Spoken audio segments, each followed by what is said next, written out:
Hey everyone, it's Mark from Flight Sim School, and today we're going to be covering how and where to get started with Payware scenery in Microsoft Flight Sim.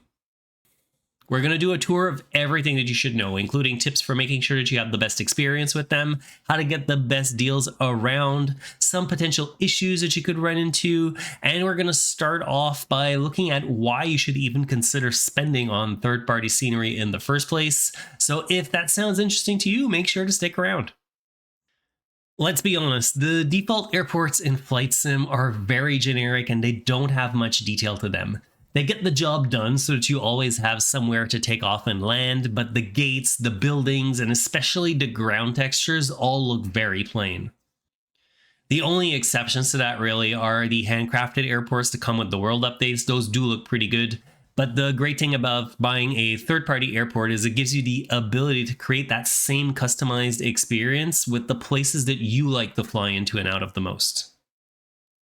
It really takes your immersion to the next level because it looks like a living and breathing place rather than some generic looking airport that's rough around the edges with buildings that don't make sense, or even photogrammetry issues showing some weird ground effects.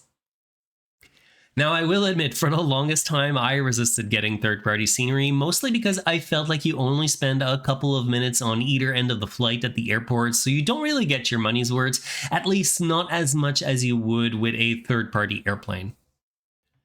What made me come around was actually buying my first few sceneries. Once you get used to the look and feel of a real airport, it becomes really obvious how bland the default airports are, and it sort of just takes on a life of its own from there. On top of that, the other thing that I found is it adds an extra degree of realism to my flight simming. Oftentimes before this, I would just jump in, program my route, fly it, and as soon as I've landed, I'd end the flight. Whereas now I spend a lot more time making my experience feel a lot more authentic with the full flight experience, from flight preparation to boarding and luggage loading, taxiing, and even shutting down on the other side. Although I've just mentioned all of the benefits of having nice airport scenery, one thing that you do have to be careful of is to make sure that you can actually run it decently without killing your frame rate. There's nothing worse than spending money on a beautiful scenery and then seeing it run at like 10 frames per second as you're taxiing around because your system just can't handle it. And although some of this is going to be trial and error, there are a few ways that you can minimize the chances of that happening to you. If you're on a fairly low spec machine, say like a 1000 series NVIDIA card, I'd actually recommend to try a few freeware sceneries first just to see how those run before you actually spend any real dollars on something that might not work that well. Freeware scenery isn't usually as heavy as a lot of payware scenery usually is, but it'll still give you an idea of how well your system works with more detailed buildings, ground markings, and everything else. I left a link in the description to another video with some of the best freeware scenery out there on flightsim.to. So if you are going to try this out, I'd recommend using one of those because not all freeware sceneries are going to be made to the same quality level, and you want to make sure that it's a fair test. Although devs do their best to make sure that the scenery is as optimized as possible, sometimes they add so much stuff in to make it look as real as possible that even a higher end rig can struggle. For example, I have a decent machine, but even then the INI build sceneries are a lot for it to handle. The nice thing is that a lot of scenery designers have started to make their products configurable within their management software. So if we have a look at LAX here in the INI Builds Manager, I can disable different features to reduce the load. Although the biggest difference maker that I found specifically for INI is to switch it to the SD textures, and on a 2K screen like I've got, you can barely see the difference anyways. Another way to find out if a scenery is going to work well for you is to ask around in any flight sim communities that you're a part of, either on Discord or Reddit, to know if anyone with similar specs to you has this specific scenery, or even tune into some live streams as well to see what it looks like and if you see any stutters there. The only thing to keep in mind though is that streamers often have fairly high-end machines. Your best bet though, if you're having trouble with a scenery that you've already bought, is going to be to play with the graphics settings in Flight Sim to improve performance, with the main things to look at being the level of detail, terrain level of detail, and render scaling. And I'll actually leave you some links in the description with recommendations from a few different scenery providers on what they suggest you use for those settings.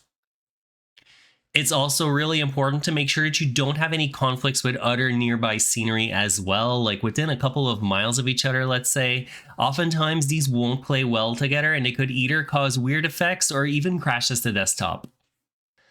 Lastly, make sure that you uninstall the Asobo version of the same airport if there is one by going into the profile section under Content Manager and then search for the airport that you've just bought. If you find two versions of it listed here, it's likely one is the default Asobo version, like you can see here with my Billy Bishop airport, and you'll want to select it and uninstall the Asobo version. That'll ensure that your Payware airport is the only one that gets loaded in when you're actually flying around, and you should be all set. Alright, so you've weighed up the pros and cons that I just laid out, and you've decided to take the plunge and try a Payware scenery, but now you have to figure out where to get started, and the world is a big place with lots of fantastic airports out there that you can buy, so it's a tough choice. My suggestion is to take a step back and look at where you fly the most today. I'd be willing to bet there's an area that you prefer to fly in, and there's likely a couple of airports that you use more often than the rest as well. Have a look at which one of those have a Payware version, how well they're rated, and pick one of them as your first scenery, and then when you're ready to buy a second or even a third airport, get something else that's in the same general area that you can fly to from the previous airports that you bought, and slowly build out that part of the world. That's how I'm doing it on my system. I've got two areas that I've slowly been acquiring sceneries over the last few years. The first is in Southern California, and the other is closer to home in the Northeast. And it just makes for a pleasant experience flying there because I know I've always got quality airports waiting for me. If you're concerned about performance, while this won't always be the case, smaller airports should be lighter on frames than bigger ones, so you can start out with a smaller GA airport and then get larger ones if it all works out okay. The other thing to keep in mind is to make sure that you've downloaded all the world and city updates because you have to download those yourself when they're released. They will not download automatically. And if you're lucky, it'll include some airports in the area that you're going to be acquiring some Payware scenery in, although these are often going to be smaller airfields rather than larger airports. There's also a Google map layer that has a list of all of the bespoke airports that come with the world updates. I'll leave a link to it in the description for you.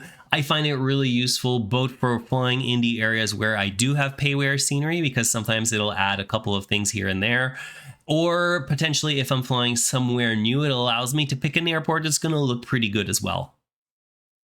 When it comes time to actually buy the scenery you're interested in, if you're on Xbox, you're obviously going to be limited to the in-game marketplace. But if you're on PC, you have a little bit more flexibility there and you can buy it directly from the scenery developer as well. The main advantage to doing it this way is that you'll get their management tool, which gives you access to changing all of the settings for the scenery, like we were just looking at in the INI manager. And that's going to be a huge advantage for improving your FPS. Things do seem to go on sale a lot more frequently on the in-game marketplace though, so one thing that some devs have started allowing you to do is to buy it in Flight Sim and then transfer the license to their own store. This is a great way to do it because you get the rebate from the in-game marketplace, and then by transferring the license over, you'll then have access to their scenery management tools to tweak it for your system. And yeah, you can pretty much guarantee that every public holiday there's going to be a sale on the in-game marketplace, so if there's one coming up, it's probably best just to wait to see what comes up, because you can get rebates anywhere between 5 to 20% off, which is a nice little savings. Sometimes developers will also have flash sales on their website, so it pays to subscribe to their newsletters because then whenever there is something available at discount, you'll get it straight to your inbox and you'll save a couple of bucks there as well. If you were to ask 10 flight simmers what the best scenery developers are, you'd probably get 10 different answers, but there are a few names that regularly come up like INI Builds, Flight Tampa, and Flightbeam, and there are a bunch of other ones as well that make good scenery too, and I'll leave links to all of the most popular ones in the description of the video for you. Now, with the new version of Flight Sim dropping later this year, you might actually be wondering if it's worth it to buy anything right now, but from everything I've heard, they are doing their best so that scenery that is working in 2020 will also be compatible in 2024. That said, though, I wouldn't be entirely surprised if some developers offered a paid upgrade to a new version that takes advantage of all of the new features and APIs of 2024. So it's probably best to not go nuts buying scenery right now until that's all sorted out.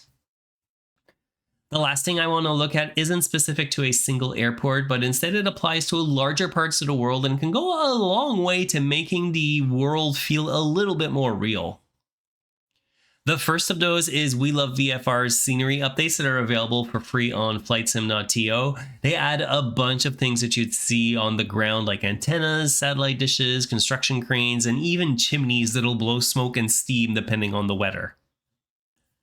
Similarly, there's also Powerlines and solar farms, which, like the name says, is going to add power lines pretty much everywhere where they should be. And although it is a subtle effect, I find it does help to make the world feel a little bit more real looking, especially away from the big cities.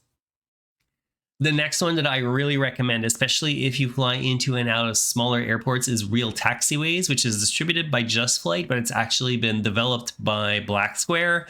And what it does is improve the taxiway signs and the ground markings at a bunch of airports around the world. There are a couple of different bundles available, one for Europe, one for North America, and I think there's another one too. So again, depending on where you fly the most, you can purchase just that part of the world to make your experience feel just a little bit more real. I hope you picked up a trick or two about scenery in Microsoft Flight Sim, and if you did, make sure to smash the like button and subscribe to get more videos like this one.